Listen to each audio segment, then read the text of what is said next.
हवा आजकाल अशी आहे की संकट कधीही येऊ शकतं, पण ज्या वेळेला संवाद असेल त्यावेळेला त्यातनं मार्ग निघतो, आणि त्यातही तो लेखन आणि वाचन संस्कृतीचा संवाद असेल तर त्यातनं नक्कीच आपण करणार. जागतिक मराठी भाषा दिनानिमित्त पुण्यात आज लेखक वाचक संवाद या कार्यक्रमाचे आयोजन केले होते. यामध्ये अनेक प्रसिद्ध लेखकांनी आपले मनोगत व्यक्त केले. त्याचीही काही क्षणचित्र आपल्यासाठी.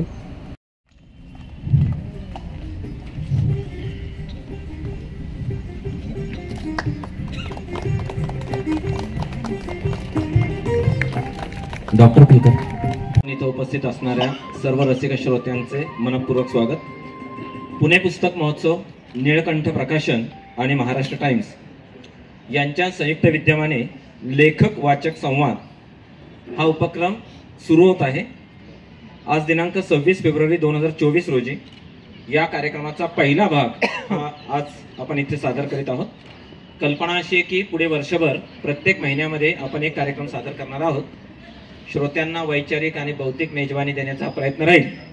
या कार्यक्रमाच्या सुरुवातीला प्राध्यापक अभिजित दिलीप यादव हे आपल्या समोर गिटारवरती काही त्यांच्या ज्या रचना आहेत त्या सादर करणार आहेत.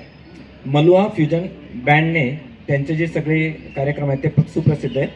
गिटारिस्ट म्हणून त्यांना 22 वर्षांचा अनुभव आहे. ख्यातनाम गायिका आशा भोसले, उषा मंगेशकर, साधना सरगम यांच्याबरोबर त्यांनी वादन केलेलं आहे. विविध ठिकाणी ते हा विषय शिकवतात. तर मी यादव सरांना अशी विनंती करतो की त्यांनी लेखक जे आहेत तुम्ही इथं ह्या 3 खुर्च्या तुमच्यासाठी राखीव.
खूपच छान.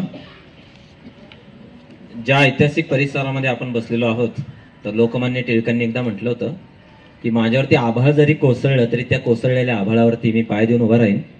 आता आमच्या डोक्यावरती हा मागचा बॅनर कोसळायची वेळ आलेली असताना ज्यांनी स्वतःच्या गिटार वादनावरती किंचितही परिणाम करू दिला नाही ते प्राध्यापक यादव हे हाडाचे शिक्षक आहेत आणि मी हाडा शिल्लक असलेला शिक्षक आहे. असा आम्हा दोघांमध्ये फरक आहे. तुम्हाला खूप खूप धन्यवाद. शिक्षक हा माझा पेशा आहे.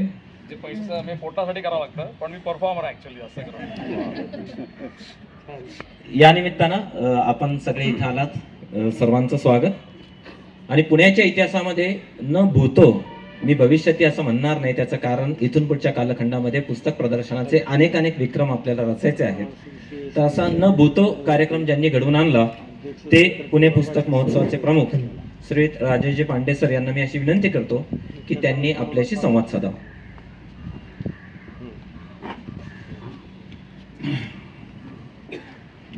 आपण म्हणाल संवाद आम्हाला लेखकांशी साधायचा आहे, तर मी संवाद नाही, मी फक्त 2 मिनिटं या कार्यक्रमावरची पार्श्वभूमी सांगेन. आज इथे अभिराम बडकमकर, डॉक्टर उर्जिता कुलकर्णी आणि ज्यांनी आता परफॉर्म केले अभिजित यादव ठिकाणी उपस्थित आहे. मध्यंतरी अशी एक कल्पना आमची आली की पुणे पुस्तक महोत्सव हा केवळ एक इव्हेंट होऊ नये, तर पुणे पुस्तक महोत्सव एक मुवमेंट व्हावी असा आमचा प्रयत्न आहे. आणि त्यामुळे आम्ही असं ठरवतो की सारखं काहीतरी कार्यक्रम त्यात करावेत. आणि मग त्यातनं हा एक पुढाकार आम्ही घेतला आहे की पुण्यातलं निळकंठ प्रकाशन आणि विशेषतः महाराष्ट्र टाइम्स आणि पुणे पुस्तक महोत्सव आम्ही तीनही संस्था मिळून पुढच्या काळात दर महिन्याला अशा लेखकांशी संवादाचा कार्यक्रम करणार आहोत. बऱ्याच वेळा लेखकांशी डायरेक्ट बोलता येत नाही, त्यांची पुस्तकं आपण वाचतो. आता अभिरामजींचं पुस्तक वर्ल्ड बुक फेअरमध्ये प्रकाशित झालं आहे, त्याच्याविषयी ते बोलतीलच आता. पण सगळ्यांना आपल्याला उत्सुकता असते आणि त्यामुळे मला असं वाटतं की अशा प्रकारचा कार्यक्रम व्हावा असा विचार केला. आज पहिलाच प्रयोग आहे, तरी पहिल्या प्रयोगाला पुणेकरांनी चांगला प्रतिसाद दिला आहे. आम्ही सगळं घाबरत ते सगळ्या गोष्टी करत होतो, पण तरी आपण सगळ्या चांगल्या संख्येने आला आहेत. आपण आनंद घेऊया या संवादाचा आणि या कार्यक्रमाला अधिक चांगलं करण्याचा पुढच्या दर महिन्याला एक कार्यक्रम असं आम्ही महाराष्ट्र टाइम्सने हे मान्य केलेलं आहे. दर महिन्याला एक कार्यक्रम याच ठिकाणी करायचा आणि आता या महिन्यात नाही पण पुढच्या महिन्याची तारीख पण आपण डिक्लेअर करू, अशा पद्धतीने एक उपक्रम राबवू. या सगळ्या कार्यक्रमाला आमचे प्राध्यापक डॉक्टर गणेश राऊत आणि आमचा मुकुंद मारणे या दोघांनी भरपूर परिश्रम या सगळ्या विषयात केलेत. मी त्या दोघांचंही खूप मनापासून कौतुक करतो, त्यांचं अभिनंदन करतो आणि महाराष्ट्र टाइम्सचेही मनापासून आभार मानतो. महाराष्ट्र टाइम्स खरं म्हणजे पुण्याच्या एकूण सांस्कृतिक जीवनामध्ये, पुण्याच्या एकूण ऐतिहासिक सगळ्या ह्याच्यामध्ये खूप मोठी भूमिका, काल परवाच त्यांचा खूप चांगला कार्यक्रम आता झालेला आहे आणि त्यामुळे अशा अनेक उपक्रमांमध्ये सहभागी असतं. अशा महाराष्ट्र टाइम्सचे मी मनापासून आभार मानतो. महाराष्ट्र टाइम्सचे वरिष्ठ उपसंपादक सुनीत भावे या ठिकाणी उपस्थित आहे, त्यांचंही मी स्वागत करतो. आणि मी जास्त वेळ घेता पुन्हा एकदा आपण सगळे आलात. आपण खरं म्हणजे आपल्या दृष्टीने हा छोटा कार्यक्रम आहे, पण आपण जे रोपटा या ठिकाणी लावताय त्याचा खूप चांगला परिणाम पुणेकरांना अनुभवायला मिळेल एवढा आपल्याला विश्वास देतो आणि आपलं पुन्हा एकदा स्वागत करतो आणि माझं बोलणं संपवतो. राजेशजींनी ज्या छोट्या रोपट्याचा उल्लेख केला, हे वडाचं झाड आपण जे पाहतोय ते 50 वर्षांपूर्वी अगदी छोटं लावलेलं होतं आणि त्याचा आता इतका मोठा विस्तार झालेला आहे की मी इतिहासाचा प्राध्यापक असल्यामुळे भावी इतिहासातल्या नोंदी ह्या आत्ताच केलेल्या बऱ्या असतात, म्हणजे मग बदलता इतिहास कोणाला लिहिता येणार नाही. मटा अनेक उपक्रमांच्या मागे उभा असतो, तर पत्र नवे मित्र अशा महाराष्ट्र टाइम्सचे मुख्य बातमीदार श्री सुनीत भावे सर हे आपल्याशी 2 मिनिटांमध्ये संवाद साधतील. नमस्कार. आदरणीय व्यासपीठ, राजेश पांडे, मधुरा वेलणकर, अभिराम बडकमकर आणि डॉक्टर रुचिता कुलकर्णी या सगळ्यांचं मी स्वागत करतो महाराष्ट्र टाइम्सच्या वतीने. जास्त तुमच्यामध्ये मी येत नाही, खरं तर तुमचा आणि यांचा संवाद आहे. आम्ही फक्त एक माध्यम आहोत आणि माध्यमाने फक्त माध्यमापुरतंच राहायचं असतं. तुमच्यामधला संवाद फक्त उद्याच्या पेपरमध्ये वाचायला विसरू नका, तो आवर्जून 100% देणार, एवढं मात्र नक्की. याच्यापेक्षा वेगळं बोलत नाही जास्त आणि सगळ्यांना शुभेच्छा देतो आणि हा उपक्रम असाच सुरू राहील एवढीच मनपूर्वक इच्छा व्यक्त करतो. धन्यवाद. सुनीत भावेंचा भावी प्रयोग इतक्या चटकन संपेल याची मला कल्पना नव्हती. मी मनातल्या मनात पुढच्या गोष्टींची जुळवणूक करत होतो. मनपूर्वक धन्यवाद. या सगळ्यांचा परिचय खरं म्हणजे करून द्यायची गरज आहे का? तर अगदी थोडक्यामध्ये परिचय करून देतो. लेखिका आहे, त्यांना खरं म्हणजे कोण ओळखत नाही. तर लेखक दिसतो कसा तसा लेखिका दिसते कशी हे ऑलरेडी आपण पडद्यावरती अनुभवलेलं आहेच. त्यांच्या अभिनय क्षेत्रातल्या कारकिर्दीला जवळपास 27 वर्ष पूर्ण झालेली आहे. या सगळ्यांचा जो बायोडेटा आहे ना, तो प्रत्येकाचा 3 ते 4 पृष्ठांचा आहे. काय वगळायचं आणि काय नाही असा प्रश्न पडलाय.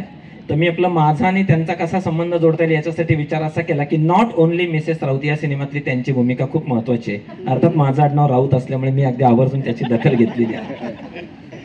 मराठी राजभाषा दिन आहे, तर मी मधुरा पुस्तक वाचत होतो, त्याच्यामधल्या एका किस्स्याने आपण सुरुवात करूयात.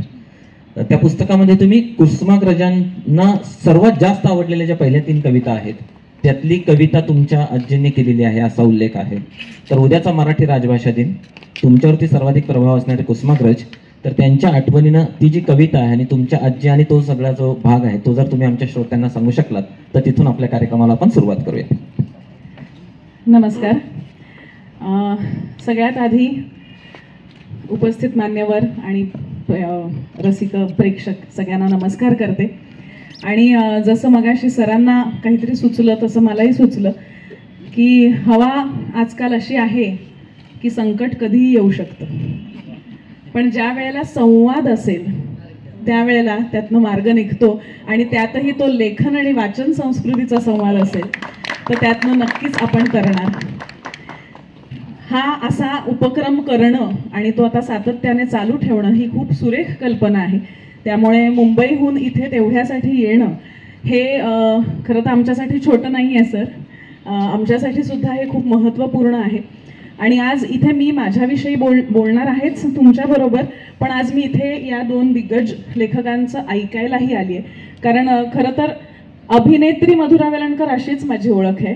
एक पुस्तक लिहिलंय मी फक्त, त्याने मी लेखिका होते असं मला वाटत नाही, परंतु लेखनाची आवड आहे आणि यापुढे लेखन करायला आवडेल. त्यामुळे मला या अशा संचामध्ये येऊन गप्पा मारायला नक्की आवडतील म्हणून मी इथे आले.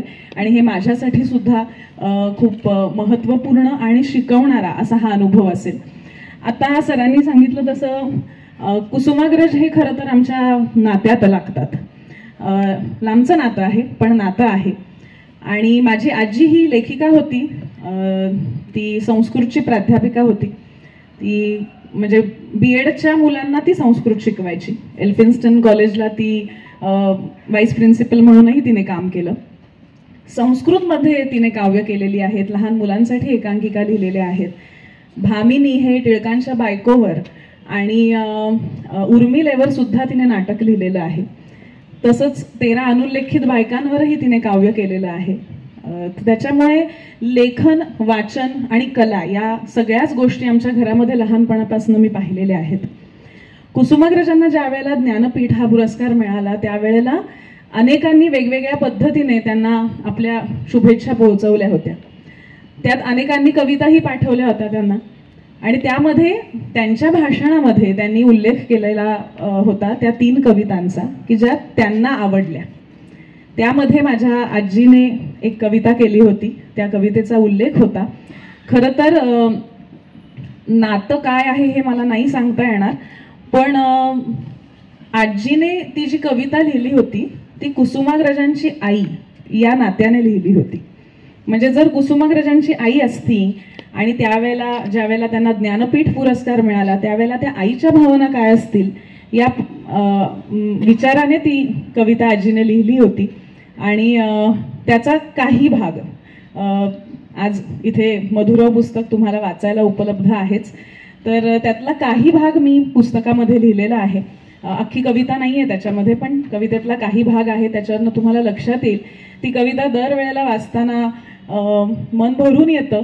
कारण एकतर माझ्या आजीने लिहिली आहे आणि दुसरी म्हणजे कुसुमाग्रजांवर लिहिली आहे, जे माझे अतिशय लाडके लेखक आहेत.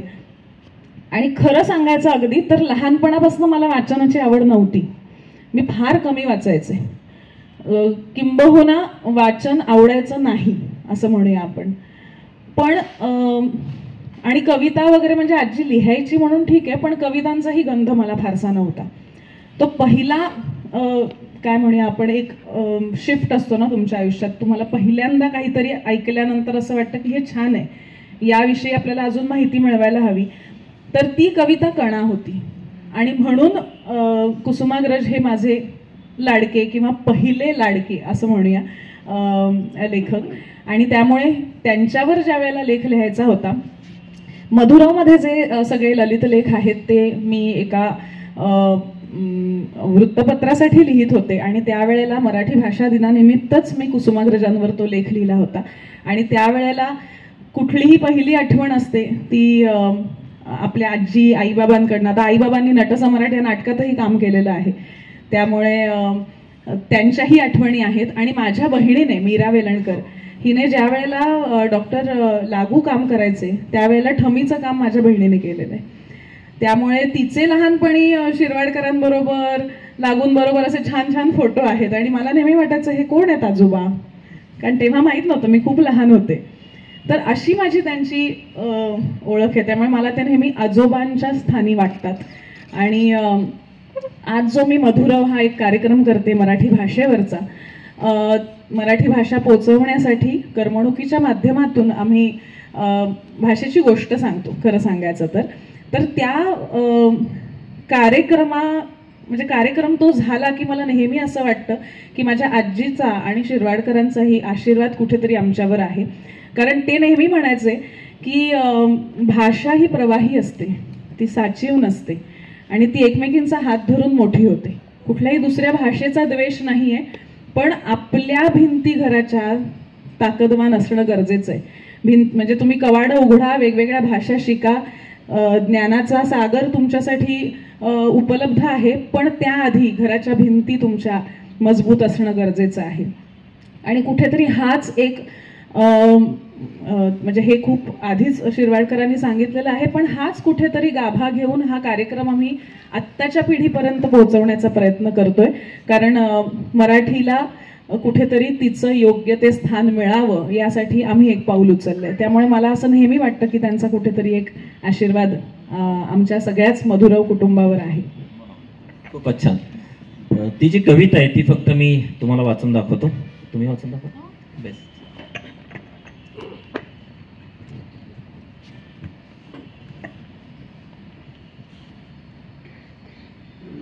मी म्हटलं तसं यातला काही भाग मी लिहिलाय आजीच्या कवितेचा. कुसुमाग्रजांची आई असंच नाव आहे कवितेचं.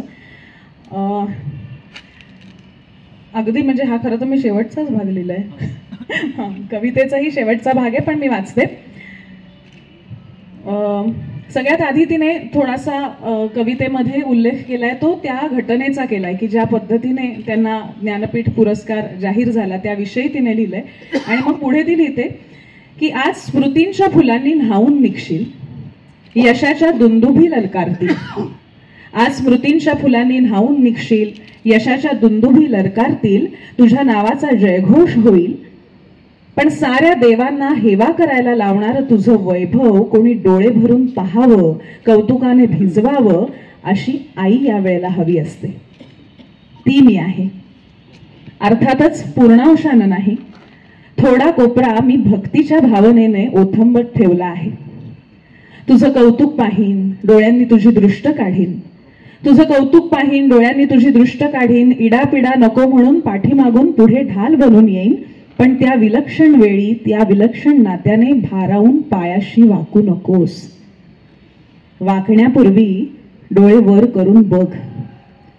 प्रतिभा सूर्या, स्वतःला तुझ्या पायावरची धूळ म्हणवून घेण्यात भूषण मानणारी, स्वतःला तुझ्या पायावरची धूळ म्हणवून घेण्यात भूषण मानणारी तुझी भक्तिभावे विनम्र झालेली पुत्री तुला दिसेल, पुत्री तुला दिसेल. वा, खूपच छान.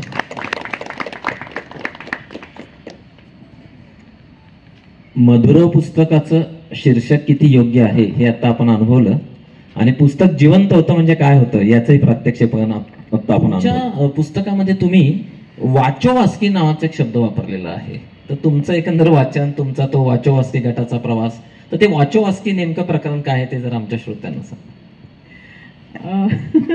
मी मगाशी म्हटलं तसं मला वाचनाची आवड नव्हती फार. आणि जवळजवळ मला वाटतं महाविद्यालयात गेल्यानंतर मी जास्त वाचायला सुरुवात केली. आणि तुम्ही मला असे प्रश्न विचारताय की त्यांनी पुस्तक वाचायचं, त्याची उत्तरं मी आधीच देतेय. मग पुस्तक वाचणार कधी ते? वाचोवास्की वाचायला पाहिजे त्यांनी. तुम्ही अर्ध उत्सुकता जागा करणारं उत्तर द्या. मग मी वाचकांना असं आवाहन करेन की आता पुस्तक घ्या. वाचोवास्की हा शब्द आहे की नाही मजेशीर? आता हा शब्द पुण्यातनंच आलाय. मला आता एकदम जाणवलं मधुरव हा हे जे माझ्या पुस्तकाचं नाव आहे आणि माझ्या सदराचं नाव तेच होतं, ते संदीप खरे यांनी सुचवलेलं आहे. आणि वाचोवास्की हे नाव संदेश कुलकर्णी यांनी दिलेलं आहे. संदेश कुलकर्णी पुण्याचाच. तर आमचा वाचनाचा ग्रुप एक आम्ही केला होता आणि आम्ही ठरवून दर महिन्याला काही पुस्तकं वाचायचो. त्या ग्रुपचं नाव वाचोवास्की. पण तो ग्रुप कसा घडला आणि त्या ग्रुपने नेमकं काय केलं आणि त्यामुळे काय झालं हे तुम्ही आता वाचा पुस्तक घेऊन. आज जे लोक पुस्तक विकत घेणार आहेत त्यांच्यासाठी मॅडम आवर्जून सही देणार आहेत. तर कार्यक्रम संपला की आपली पाऊलं उजवीकडे वळू द्यात. उजवीकडे या शब्दावर मी जोर दिलेला आहे. मी तुम्हाला हा प्रश्न अशासाठी विचारला, वीर धवल नावाची कादंबरी आहे. आम्हाला इतिहासाला गोरे नावाचे सर होते. मी 6वीला असताना ते नेहमी वर्गामध्ये 35 मिनिटांपैकी 30 तास इतिहास शिकवायचे आणि 5व्या मिनिटाला एक कथा सुरू करायचे. आणि 4थं मिनिट आलं की ते असं म्हणायचे, त्या घनदाट जंगलामध्ये वीर धवल अचानक शिरला आणि मंदिराच्या गाभाऱ्यातून आवाज आला, अलख निरंजन, आणि मारुतीची मूर्ती बाजूला सरकली. शिपाई यायचा आणि टोल वाजवायचा. आम्ही सरांच्या मागे जायचो. सर पुढे काय? ते म्हणायचे उद्या. रात्रभर झोपच यायची नाही.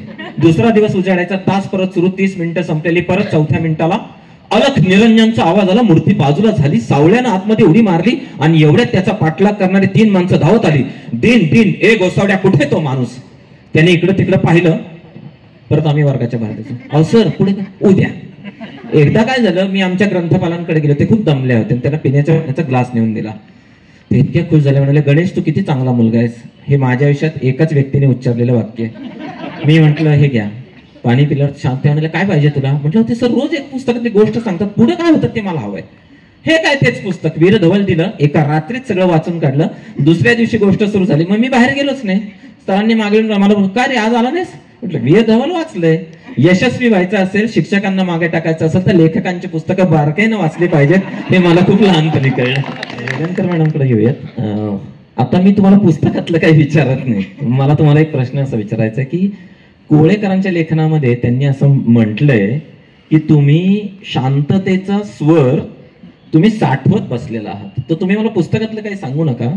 अभिनय, लेखन, वाचन, नाट्य शिबिर, घरच्या कौटुंबिक जबाबदाऱ्या, हे अशा प्रकारचे कार्यक्रम, ह्या सगळ्यामध्ये स्वतःला वेळ देऊन स्वतःचा तो शांततेचा स्वर, म्हणजे तुम्ही कोकणातलं जे वर्णन केलं ना, तर तुम्ही जेव्हा त्या समुद्रकिनारी उभे होतात ना, तर मलाही असं वाटलं की आपण यांच्या शेजारीच उभे आहोत बरं का. म्हणजे तुम्ही इतकं ते प्रत्येकारी वर्णन केलं. तर पुस्तकातलं काही न सांगता व्यक्तिगत आयुष्यातले असे काही अनुभव तुम्ही आम्हाला सांगा की जिथे तुम्हाला शांततेचा स्वर तो अनुभवता आला. नक्कीच मला हे सांगायला आवडेल. मी लहानपणी खूपच लाजरी बुजरी होते. फार बोलायचे नाही मी. आम्ही तिघी बहिणी, माझ्या दोघी बहिणी बालकलाकार म्हणून काम करायच्या आणि मी नुसतं, आमची घरची संस्था होती तर कुठेतरी उभं राहायचं, काहीतरी एखादं वाक्य बोलायचं, अशी छोटी छोटी कामं करायचे. पण फार काही आनंदाने नाही करायचे. त्यामुळे मला कायम क्रीडा क्षेत्रामध्ये आनंद मिळायचा आणि तिथेच मला जायचं होतं. मला या क्षेत्रात अजिबात यायचं नव्हतं, कारण इथे लागणारा मोकळेपणा माझ्यात नव्हता. आणि म्हणून मी अनेकदा माझ्याशीच बोलायचे लहानपणापासून. आणि म्हणून कधीतरी काहीतरी लिहायचे, अगदी एखादं वाक्य, 2 वाक्य, एखादा परिच्छेद म्हणा. पण असं कधीतरी मला जे वाटतंय ते लिखाणातून व्यक्त होण्याची सवय मला लहानपणापासून होती. आणि मला त्यामुळे कदाचित तो स्वर, जो शांततेचा स्वर आहे, तो लहानपणीच कुठेतरी माझ्यामध्ये होता. आणि मोठं झाल्यानंतर आपल्या व्यवधानांमध्ये तो कुठेतरी आपला हरवून जातो. पण अनेकदा तुम्ही ऐकलं असेल की आमच्या शूटिंगमध्ये आम्हाला भरपूर वेळ मिळत असतो. आम्ही प्रवास खूप करतो. गाडी हे एक अशी गोष्ट आहे माझ्यासाठी की जी माझी हक्काची असते. आणि मी गाडी काढून कुठेही महाराष्ट्रात एकटी फिरते. त्याच्यामुळे मला गाडीमधनं जाताना तो माझा वेळ असतो, माझी स्पेस असते. त्यावेळेला सुद्धा अनेकदा ज्या काही गोष्टी घडल्या आहेत, ज्या काही होणार आहेत, याविषयी कुठेतरी एक विचार केला जातो, आत्मपरीक्षण केलं जातं आणि कुठेतरी काहीतरी मुद्दे लक्षात राहतात, नवीन काहीतरी सुचतं. आणि आता खूप छान सोय झाली आहे की मी पटकन मोबाईलवर मला जे सुचतंय ते बोलते आणि नंतर कदाचित त्यातला एखादा मुद्दा माझ्या लिखाणामध्ये येतो. कारण मला नेहमी असं वाटतं, मी माझ्या पुस्तकातही त्याचा उल्लेख केलाय, की ज्या गतीने आपल्या मनामध्ये विचार येतात त्या गतीने लिहिता नाही येत आपल्याला हाताने. तसं जर लिहिता आलं तर काय मजा येईल. कारण खरंच एका मिनिटामध्ये आपण इतके विचार करतो. आपण साधं मेडिटेशनला बसलो तरी सुद्धा आपल्याला अक्षरशः एका मिनिटामध्ये इतक्या भयंकर वेगवेगळ्या विचारांनी आपण ग्रासलेलो असतो. किंवा काहीतरी नवीन कल्पना सुद्धा असेल तरी सुद्धा खूप वेगवेगळे पैलू असतात. ते लिहायचे म्हटलं तर एखादा तरी निसटतो. म्हणून जसं डोक्यात विचार येत आहेत तशी मी बोलते फोनवर आणि माझ्याकडे ठेवते आणि मग कधीतरी लिखाणामध्ये ते येतं. पण मला असं वाटतं की कुठलाही कलाकार हा मनस्वी असतो. कुठलीही कला असेल तो मनस्वी असतो. त्यामुळे त्याला त्याचा शांततेचा स्वर कधीतरी त्याच्या कामात नाही मिळत असतो. म्हणजे मी काम करत नाहीये तेव्हा तर नक्कीच मिळतो, पण कधीतरी एखाद्या कामातनं, एखाद्या चांगल्या कलाकृती केल्याच्या अनुभवातनं सुद्धा तो स्वर कुठेतरी आपल्याला मिळत असतो, तो डोकावत असतो. आणि हे सगळं ज्या वेळेला आपण शांत बसतो त्यावेळेला ते एकत्र केलं जातं, ते नकळत होतं. आणि ते कदाचित मी म्हटलं तसं की लहानपणापासून ती कुठेतरी डोक्यात गोष्ट असल्यामुळे लिखाणातून मी चांगली व्यक्त होऊ शकते असं मला वाटतं. पण मी गप्पा मारल्यासारखंच लिहिते, म्हणजे तुम्ही पुस्तक वाचतानाही तुमच्या लक्षात येईल की मी तुमच्याशी गप्पा मारते असंच तुम्हाला वाटेल. कारण अभिराम हा कसा हाडाचा लेखक आहे. अभिरामने लिहिलेल्या चित्रपटात मी कामही केलेलं आहे. पण मी लेखिका नाहीये, मी अभिनेत्री आहे. मी मला जे वाटतं ते लिहिते, त्यामुळे मला ज्या पद्धतीने वाटतं त्या पद्धतीने ते कागदावर उतरतं. आणि त्यामुळे ज्या वेळेला मी मधुरवसारखं पुस्तक लिहिलं त्यावेळेला सई परांजपे म्हणजे सई मावशीच्या हस्ते त्याचं प्रकाशन झालं, तेव्हा तीही तेच म्हणाली की मला असं वाटलं की मधुरा गप्पा मारते माझ्याशी. तर कदाचित तुम्हालाही वाचताना हा अनुभव येईल की गप्पा चालू आहेत आणि त्या माझ्या मनातल्या आहेत. त्यामुळे तो जो शांततेचा स्वर माझ्या मनात कुठेतरी आहे तो हा अशा पद्धतीने बाहेर येतो. अगदी खरंय. 1918ला लोकमान्य टिळक अग्रलेख सांगत होते, अप्पाजी कुलकर्णी लिहित होते, टिळकांचा स्पीड वाढला, अप्पाजींनी लिहून ठेवलंय, असे एखादे यंत्र निघावे, बळवंतराव बोलतायत, शब्द टाईप होत आहेत, ते कागदावरती उतरतायत आणि ते छापून येत आहेत. आज मी मोबाईलवरती बोलतो, शब्द टाईप होतात, ते प्रिंट करता येतात. खरं म्हणजे गुगलने आपल्याला रॉयल्टी दिली पाहिजे मराठी माणसांना. तुम्ही आता जे सांगितलं ते. वेलणकर मॅडमकडे तो तुमचं पुस्तक वाचत असताना असं लक्षात आलं की तुमच्या आयुष्यात खूप चांगली माणसं आली ज्यांचा तुमच्यावरती प्रभाव पडला आणि तुम्ही त्यांच्याबद्दल काही काही सूचक गोष्टी लिहिलेल्या आहेत. तर सर्वांना असं जाणून घ्यायला एक उत्सुकता असते की ज्या माणसांकडून तुम्ही खूप काही काही चांगल्या गोष्टी शिकलात त्याच्याबद्दल काही सांगाल का तुम्ही की या माणसांकडून मी ही खूप चांगली गोष्टी शिकली. ते अशासाठी असतं की आपण शेवटी चांगुलपणाचा प्रसार करणारी माणसं आहोत. तर म्हणून तो तुमचं पुस्तक वाचताना मला ते विशेषतः जाणवलं. कोळेकरांनी जे लिहिलंय, संदीप खरेंबद्दल तुम्ही जे लिहिलेलं आहे, तर असे काही तुम्ही अनुभव सांगाल? नक्कीच. म्हणजे चांगुलपणावर माझा विश्वास आहे आणि आपण चांगले वागलो की लोकही आपल्याशी चांगले वागतात. ही काही जणांना भोळी कल्पना वाटते, पण मला ती पटते आणि माझ्या बाबतीत ती खरी ठरलेली आहे. आज हे मी म्हटलं तसं की मुळात पुस्तक लिहावं असं माझ्या कधीच मनात नव्हतं. विजय कोवळेकरांनी त्यांच्याबरोबर मी काही कार्यक्रम एकत्र केले होते, ज्याचं सूत्रसंचालन मी केलं होतं आणि ज्याची संहिता त्यांनी लिहिली होती. आणि त्यानंतर आमची खूप छान मैत्री झाली. म्हणजे आमच्या वयात जरी अंतर असलं तरी आमच्यामध्ये खूप छान विचारांची देवाणघेवाण व्हायची, खूप गप्पा मारायचो. आणि मग त्यांनी मला एक दिवस सांगितलं की असं असं सदर आहे आणि तू लिहायला लाग. तर मी म्हटलं तुम्हाला असं का वाटतंय की मी लिहावं, म्हणजे असं कोणालाच वाटलेलं नाही आजपर्यंत, तुम्हाला का वाटतंय? तर ते म्हणाले की एवढ्या वर्षाच्या माझ्या प्रवासात मला एवढं कळतं की कोणाला लिहिता येईल, तुला एवढं उत्तर पुरेसं आहे, त्यामुळे लिहिण्याचा प्रयत्न कर. आणि मला माझ्या आयुष्यात नेहमीच काहीतरी नवीन करायला आवडतं. म्हटलं ठीक आहे, बघूया करून. ते म्हणाले 6 महिने लिही, जमलं तर मग पुढचं बघू. आणि मग 6 महिने मी लिहिण्याचा ज्यावेळेला प्रयत्न केला, मग ते आवडलं, ते चांगलंच झालं आणि मग मी पुढचं वर्षभर ते लिहिलं आणि मग एवढा ऐवज तयार झाला की त्याचं पुस्तक होऊ शकतं. संदीप हा सुद्धा माझा खूप जवळचा मित्र असल्यामुळे विजय कोवळेकरांनीच मला ही कल्पना दिली की ह्याचं पुस्तक काढू शकतो आता. मग संदीपला विचारल्यानंतर त्यांनी शैलेशचं नाव सांगितलं, शैलेश नांदुरकर, रसिक साहित्य. आणि शैलेशने पहिल्या मीटिंगमध्ये तो हो म्हणाला की मला आवडेल करायला. आज शैलेश आहे इथे उपस्थित. तर त्याचे म्हणजे मी म्हटलं तसं की आता खरं तर मी पहिल्यांदाच त्याला भेटत होते, पण तरी सुद्धा त्याने माझ्या लिखाणावर विश्वास ठेवला. कदाचित माझं कुठेतरी अभिनेत्री म्हणून जी इमेज आहे त्या दृष्टीने त्याला वाटलं असेल की ही बरं लिहील किंवा ही अगदीच काही फालतू लिहिणार नाही असं त्याला वाटलं असेल, त्यामुळे त्याने न वाचताच मला होकार दिला. पण मला असं वाटलं की एखादी गोष्ट घडायची असेल तर कशी हीच मंडळी माझ्या आयुष्यात आधीही होती, पण ती अशा पद्धतीने पुन्हा एकदा जवळ आली की ज्यामुळे हे पुस्तक तयार झालं.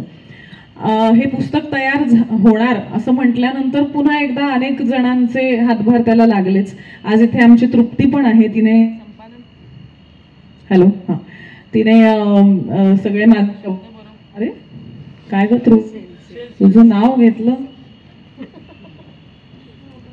हॅलो हॅलो आता येतोय, जातोय येतोय. हां तर तृप्तीने सुद्धा काही गोष्टींमध्ये मला नाही हे वाक्य असं पाहिजे, मग आमचे वादही झाले की नाही हे चुकीचं असलं तरी मला हे असंच पाहिजे किंवा मला यातनं हे म्हणायचंय. पण ही सगळी मंडळी माझ्या पाठीशी उभी राहिली. ती कधीच मी त्यांना भेटले नव्हते, पण चांगुलपणावर किंवा काहीतरी चांगलं क्रिएट करण्याच्या प्रोसेसवर विश्वास असल्यामुळे, तर त्यामुळे मला असं वाटतं की ही मंडळी पुस्तकाच्या निमित्ताने भेटली. आणि का माहित नाही, पण त्यानंतर माझा एक वेगळा प्रवास सुरू झाला. म्हणजे मी म्हटलं तसं की मी लेखिका नाही असं मला वाटतं, पण आज मी अजून काहीतरी लिहिण्याचा प्रयत्न करते आहे. त्यानिमित्ताने अनेक लेखकांची भेट झाली. आपल्याकडे माझ्यासाठी सुदैवाने मी म्हणेन की एक पुस्तक लिहिलं म्हटल्यावर अनेकांनी मला पुस्तक प्रकाशनाला पाहुणी म्हणून बोलवलं प्रकाशनासाठी. कारण चेहरा अभिनेत्रीचा आहे, पण अरे ही पुस्तक पण लिहिते, त्यामुळे आता अभिनेत्री लेखिका मधुरा वेलणकर. माझं तेवढं स्थान आहे असं मला वाटत नाही, पण माझ्या चेहऱ्यामुळे मला अशा ठिकाणी बोलवलं गेलं. पण त्यामुळे मला माझ्या आयुष्यामध्ये खूप गोष्टी नव्याने कळल्या, लेखनाविषयी, पुस्तकाविषयी. किंवा मी म्हटलं तसं आज अभिरामचं जे पुस्तक आहे, अभिरामच्या मी चित्रपटात कामं केलेली आहेत, पण आज त्याचं पुस्तकही वाचलेलं आहे. पण हे एक वेगळ्या पद्धतीचं पुस्तक आहे, त्याची प्रोसेस मला जाणून घ्यायला मिळाली. ती कुठेतरी मी हे पुस्तक लिहिलं, मी इथे आहे म्हणूनच मिळाली. त्यामुळे लेखिका म्हणून प्रवास सुरू झाला, तो तिथेच थांबला नाहीये हे मला महत्वाचं वाटतं. आणि त्या प्रवासामध्ये अनेक अजून हात जोडले गेलेत हेही महत्वाचं वाटतं. आणि हे सगळं कदाचित चांगलं काम केल्यामुळे चांगलं पाठीशी आलं, बरोबर आलं. आणि म्हणून चांगुलपणावर या जगातही माझा अजूनही विश्वास आहे. वा, तुम्ही तृप्ती शब्द जेव्हा उच्चारत होता ना, तेव्हा माईक बंद पडायचं एकमेव कारण म्हणजे तो सुद्धा तृप्त झाला की तुम्ही लोकांना श्रेय देताय. नाही, पण तृप्ती इथे आली आणि खरंच तिला श्रेय मला द्यायला आवडेल. कदाचित माझे शब्द पुन्हा एकदा चुकीचे येत आहेत का काय म्हणून माईक बंद पडला असेल. नाही, विज्ञानची कविता आहे, ज्याचे श्रेय त्याला द्यावे. नांदुरकर इथं आहेत तुमचे प्रकाशक, यांची पुस्तकं खूप खपणार आहेत. तुमच्या घरावरती सोन्याची कौलं येतील, लेखिकेच्या घरावरती आनंदाची कौलं येतील. या तुम्हाला शुभेच्छा. पण मला हे खरंच शैलेशचं या बाबतीत कौतुक करायचं. तुमचा चेहरा बघा. शैलेशचं कौतुक अशासाठी करायचंय की 8 ऑक्टोबरला माझ्या पुस्तकाचं प्रकाशन झालं मुंबईमध्ये. आणि त्याने मला सांगितलं की आपण पुण्यात सुद्धा एक कार्यक्रम करूया. तर दिवाळीच्या निमित्ताने कार्यक्रम आहे, तर आपण पुस्तकातलं काहीतरी वाचू आणि तिथे सुद्धा सांगू की या पुस्तकाचं प्रकाशन झालंय वगैरे. मी म्हटलं चालेल, माझ्यासाठी हे सगळं नवीन होतं, त्यामुळे मी अगदीच उत्सुक होते. आणि आल्यानंतर म्हणजे 12 नोव्हेंबरला हा कार्यक्रम होता आणि 12 नोव्हेंबरला मधुराची दुसरी आवृत्ती आली एका महिन्यामध्ये. आणि हे माझ्यासाठी त्याने दिलेलं सरप्राईज होतं. मला सरप्राईज तुम्ही म्हणाला तसं आनंदाचे हे आहेतच, पण त्याच्या दृष्टीने त्याने नक्कीच एवढं चोख काम केलं असेल की एका महिन्यामध्ये एका पुस्तकाची आवृत्ती संपते, 1000 पुस्तकांची, आणि दुसरी आवृत्ती येते. आणि आज 3 आवृत्त्या संपत आल्यात, आता 4थी यायची वाट बघतोय. त्यामुळे थँक्यू. मराठी प्रकाशन व्यवस्थेमध्ये प्रकाशक लाईमलाईट मध्ये असतात आणि लेखकांना कोणी ओळखतच नाही. इथे दोन्ही दृश्य आपल्याला दिसत आहेत. मनपूर्वक धन्यवाद. कार्यक्रम खरं म्हणजे उत्तरोत्तर रंगात चाललेला आहे. कुठंतरी थांबणं खूप गरजेचं आहे. पुढच्या वेळेला प्रश्नोत्तरांसाठी अधिक वेळ देण्यात येईल. तुम्ही सगळे आज आवर्जून इथं आलात, त्यामुळे तुम्हाला धन्यवाद देताना मी स्वतःच धन्य झालेलो आहे. कारण यापूर्वी मी फक्त इतिहास लिहिणाऱ्या इतिहास लेखकांच्या मुलाखती घ्यायचो. माझ्या आयुष्यात पहिल्यांदा वर्तमान जगणाऱ्या माणसांची मुलाखत घ्यायची संधी मिळाली. आणि खरं म्हणजे वादे वादे जे आहे ते तत्वबोधा याचा अनुभव मला आला. अमंत्रम अक्षरम नास्ति नास्ति मूलम न औषधीम अयोग्य पुरुषो नास्ति योजका तत्र दुर्लभ. जे योजक पडद्याआड आहेत. तुम्हाला सर्वांना धन्यवाद. हॅलो सॉरी की सरांनी आभार मानलेत, पण तरी पण मला राहवत नाहीये 2 प्रश्न विचारल्याशिवाय, कारण हे 2 मोठे लेखक आणि अभिनेत्री इथे आहेत म्हणून. मधुराने आता उल्लेख केला की 3री, 4थी, 5वी, 6वी, 7वी आवृत्ती हे सगळं होच देत, पण आता आम्हाला प्रतीक्षा आहे पुढच्या पुस्तकाची. तर ते कधीपर्यंत येईल आणि त्याच्याबद्दल काही विचार सुरू आहे का? हो, मी आता कादंबरी लिहिण्याचा प्रयत्न करते आणि नाव ठरलंय माझं,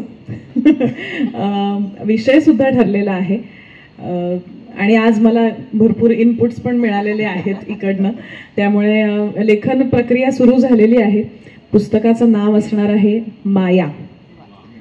आणि एका ह्याच्यात सांगते की माया आपल्याकडे आपण 3 पद्धतीने त्याचा अर्थ घेतो, पैसा, मिथ्या आणि प्रेम, माया.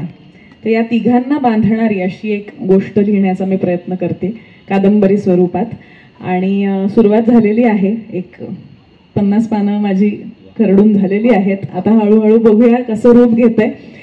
दरवर्षी वाढदिवसाच्या निमित्ताने मी ऑक्टोबर महिन्यामध्ये काहीतरी साहित्याशी रिलेटेड करत असते.